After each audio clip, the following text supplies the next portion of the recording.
Fi ftuħ tas-seklu 19, Malta sabet lilha nfisha mill-ġdid kolonja. Din id-darba kolonja tal-Imperu Ingliż. Waqt il-qawwa tal-Ordi ta' San Ġwan bdiet ftit tiddajjef, fl-1798 Napoleon Bonaparte rifes fuq il-gżira u għal sentejn sħaħ Malta spiċċat taħt it-tmexxija Franċiża. Iżda kien fis-sena 1800 li l-Maltin talbu l-għajnuna tal-Imperu Ingliż wara li l-ġeneral de Vaubois kien beda jaħtef teżori mill-knejjes u jagħlaq il-kunventi.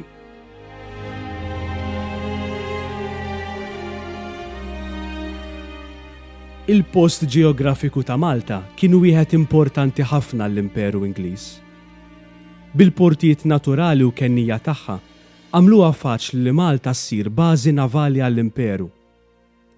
Infatti, kien fis-sena 1848 li fil-port il-kbir ġie mżanżan baċir ġdid fit-Tarzna, post li kellu jħaddem numru kbir ta' ħaddiema Maltin li flimkien mal-familji tagħhom imxew lejn l-ibliet tal-Kottonera u l-madwar.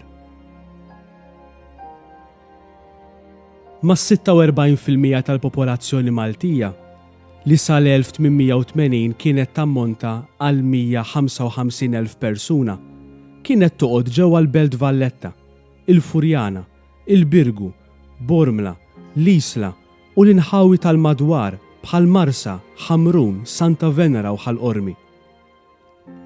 Kien propju f'dan iż-żmien li bosta Maltin bdew jagħmlu atti ta' qdusija fost ħuthom li kienu foqra soċjalment u ekonomikament.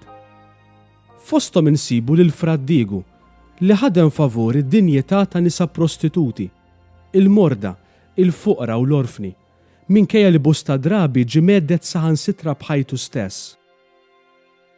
Adelaide Cini li xtaqet li tingħaqad mordni reliġjuża iżda minflok intefattejn lil dawk li huma mwarba u bniet post f'Santa Venera biex fih tilqa' lill-orfni.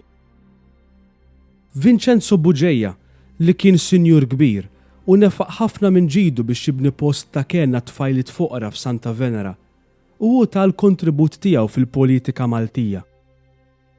U fost l-oħrajn Alfons Maria Gallia li kien ġej minn familja sinjura imma qassam ħafna minn ġidu biex jinbnew djar ta' kenna tfal foqra Maltin.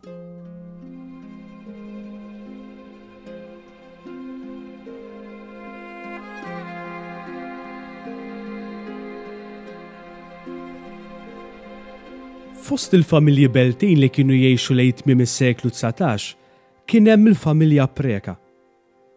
Is-Sur Vincenz Preka kien iben merkant Belti u żewweġ lis-Sinjura Natalina nhar is-Sibt 4 ta' Lulju 1868. Vincenz Preka kien merkant li aktar tard sar spettur sanitarju filwaqt li martu Natalina kienet għalliema fis-skola. Il-koppja Preka kellha 9 ulied: Aronne, Antonia, Ermelinda li mietet tarbija ta' xarejn, Eleonora, Aminta, Amadeo, Carmela, Alberto u George li kien is-7 wild mid-9 taħwa. George Preka twilet il-belt f'numru 53 triq il-Punent nhar il-ħamis 12 ta' Frar 1880. U ġie mammet mill-Viċi Kappillan Patri Vincenz Kużin fil-Knisja tal-Portu Salvu tad-Dumnikani nhar it-tlieta 17 ta' Frar 1880. U l-ismiet li natawlu kienu George, li kienu koll l-isem ta' Missier Vincenz Preka, Pawlu, Piju, Gianni u Manuel. Il-parrinijiet kienu is-Sur Gian Koppini u martu is-Sinjura Marija Anna, oħt is-Sur Vincenz Preka. L-isem George kien wieħed ta' tifsira kbira għal din it-tarbija, mhux biss għax kien l-isem ta' missieru, imma t-tifsira etimoloġika tal-isemi il-ħaddiem tal-Eliqi. Meta kiber, George kien jgħid li kien hemm xebħ bejn it-tifsira ta' ismu u l-missjoni tiegħu, dik li jkun ħaddiem fil-għalqa tal-mulej.